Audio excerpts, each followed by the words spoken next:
Alors Eurosatory, c'est un salon d'armement qui se déroule tous les 2 ans à Villepinte et qui regroupe les plus grandes sociétés d'armement du monde qui viennent présenter leurs derniers joujoux technologiques. Alors évidemment pour les ONG, c'est l'occasion aussi de s'intéresser à ce qui s'y passe. Ce qu'on s'aperçoit chaque année, c'est qu'à chaque fois il y a des industriels qui viennent de pays sous embargo, et là on touche le cœur de notre sujet. Pourquoi ces sociétés sont là ? Pourquoi la France vend des armes à ces pays ? Et puis quelle est la posture de nos responsables politiques par rapport à ce sujet, comment ils s'impliquent, quelles informations ils ont et comment on peut progresser démocratiquement sur cette question. Dans notre dernière vidéo, on a vu la question que faire, comment on peut se mobiliser sur cette question du Yémen. Aujourd'hui, on va essayer d'explorer ça dans cette petite vidéo. C'est que le débat il est très très difficile en France, que la presse a du mal à s'emparer de cette question-là. Pourquoi ?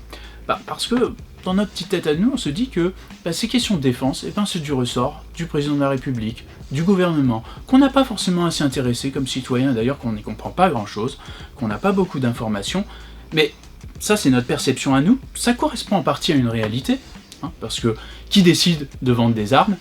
C'est les services du Premier ministre, c'est le président de la République, c'est une commission interministérielle qui s'appelle la SIEMJ, qui décide, en fait, des transferts d'armement. C'est très difficile pour nous, citoyens, d'avoir des informations, mais est-ce que c'est la même chose pour les députés ? On va poser justement la question à Sébastien Nadeau, qui est à la tête d'une commission d'enquête parlementaire sur les ventes d'armes françaises au Yémen, qui a rallié 35 députés En Marche. Du coup, Sébastien, est-ce que tu penses que les députés ont un droit de regard sur la question des ventes d'armes ? Moi, ce que je remets absolument pas en cause, c'est que c'est bien le gouvernement qui est à la manœuvre, qui est ce qu'on appelle l'exécutif, donc qui prend les décisions de vendre, de pas vendre, d'octroyer des licences, de pas en octroyer. À aucun moment sur cette partie-là, moi en tant que député, j'ai à intervenir. Mais en revanche, l'organisation de notre Constitution le précise clairement, le gouvernement est responsable devant le Parlement. Et donc ce qui donne un résultat très simple, c'est que très bien qu'on vende des armes, mais si on vend des armes, alors on donne les informations au Parlement et qui juge si le gouvernement fait bien son travail. Donc on ne contrôle pas la vente d'armes, donc on ne respecte pas la Constitution telle qu'elle est normalement en application. C'est une question de pratique, C'est-à-dire qu'on n'applique pas à la lettre sur ce sujet-là les textes qui sont censés faire fonctionner nos institutions. Oui, mais tu sais, Sébastien, le gouvernement, il va te répondre qu'il y a un rapport au Parlement qui sort chaque année, qui donne un certain nombre d'informations sur les ventes d'armes. Donc, a priori, tu as tous les éléments pour juger la politique gouvernementale. Oui, il est utilisable, mais en tant que document d'information émanant d'un ministère. Parce que moi, j'ai eu la discussion, évidemment, on m'a dit « Mais comment ça, il n'y a pas d'évaluation ? Et le rapport au Parlement ?» Je lui dis non, mais attendez, moi je ne vous parle pas d'évaluation, je vous parle de contrôle. Et deuxièmement, je vous parle d'un contrôle de parlementaires et non pas une information aux parlementaires. C'est totalement différent. Je veux dire, on n'est pas du tout dans le même système. Donc, rapport intéressant. Donc moi je le suivrai de près, bien évidemment, mais complètement insuffisant et sa nature n'est pas du tout du même ordre de ce que moi j'appelle un contrôle parlementaire qui, pour moi, est par essence le contrôle démocratique. Du coup, Sébastien, est-ce que tu as des exemples qui pourraient poser problème dans le rapport ? Est-ce que quand on vend un satellite qui donne de l'information, est-ce que c'est compris là ou est-ce que c'est pas compris ? Moi, ce rapport, il me le dit pas.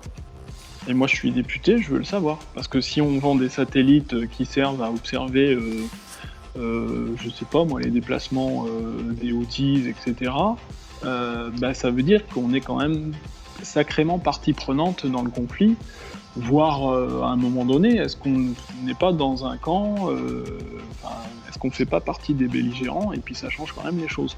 Alors les ventes d'armes, ça touche, comme tu le dis, à la responsabilité des députés, à celle aussi des citoyens, des ONG qui travaillent sur cette question depuis déjà pas mal de mois, la question du Yémen. Et justement, on se pose tous la question, comment on peut faire pour intéresser les parlementaires à ce sujet ? Et je voulais savoir, Sébastien, comment t'en étais venu à cette question ? Moi c'est très simple. Je suis sollicité une fois, puis 2 fois, puis 3 fois sur la question du Yémen, par des ONG, etc. Donc moi, je fais mon travail habituel. Je me dis, bon, moi, le Yémen, je sais à peu près pas ce qui s'y passe du tout, donc j'ai regardé. Et donc bon, moi je lis en espagnol et je lis en anglais. Je lis pas en arabe. J'ai regardé la presse internationale et je me suis dit, mais enfin, on se pose des questions partout sauf en France. C'est tout bonnement problématique. Moi j'étais beaucoup interpellé, alors après il y a des questions personnelles, par la situation humanitaire. J'ai vu le film qui était sur Envoyé spécial. Voilà, je me suis dit non mais qui est cette situation, c'est proprement intolérable.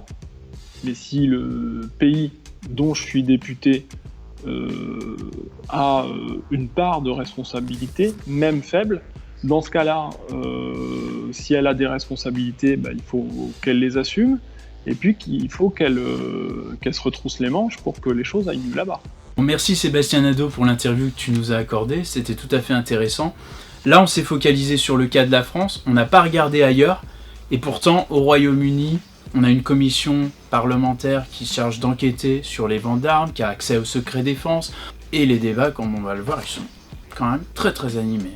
The UK government has received £4.6 billion in selling arms to Saudi Arabia since the war in Yemen began. A war which has created a devastating humanitarian crisis. Yemen is now on the brink of famine. And UNICEF has said that 150,000 children will die by the end of this year. Doesn't the First Secretary agree that the best thing that the Prime Minister can do with our meetings today is follow the example of the Netherlands and suspend licences for arms sales to Saudi Arabia to stop killing children? Et on a aussi un ancien ministre de la Défense, président de la commission qui examine les transferts d'armes en Angleterre, qui se charge carrément de faire des recommandations au gouvernement sur le sujet. The committee wants the government in future, given the unprecedented scale of revocations of existing arms export licenses, in the future to adopt a significantly more cautious approach to granting licenses for the types of weapons and ammunition that can be used to suppress peaceful demonstrators, a significantly more cautious approach, and in addition, it wants the government to extend its review to countries of human rights concern worldwide. On a aussi, évidemment, l'exemple de la Suède, qui est le pays le plus avancé en Europe sur ce sujet, qui est un pays dans lequel les parlementaires eux-mêmes sont associés à l'examen des demandes d'exportation. Mais c'est pas magique, hein. Si on veut qu'il y ait des choses qui changent, que les parlementaires s'intéressent à cette question, il faut qu'en amont, on se mobilise. Et ça, en tant que citoyen, on peut le faire au jour le jour. Certes, on élit des députés pour 5 ans, mais ça veut pas pour autant dire qu'on doit se désintéresser de toutes ces questions. Si Sébastien Nadeau s'intéresse à ce sujet, c'est parce qu'auparavant, il y a plein de militants, il y a des citoyens qui l'ont interpellé, qui lui ont dit « Eh oh, il y a un truc pas normal qui se passe au Yémen, ça serait temps que tu interpelles ton gouvernement ». C'est comme ça qu'on peut reprendre notre responsabilité par rapport aux ventes d'armes et résoudre plein d'autres problèmes.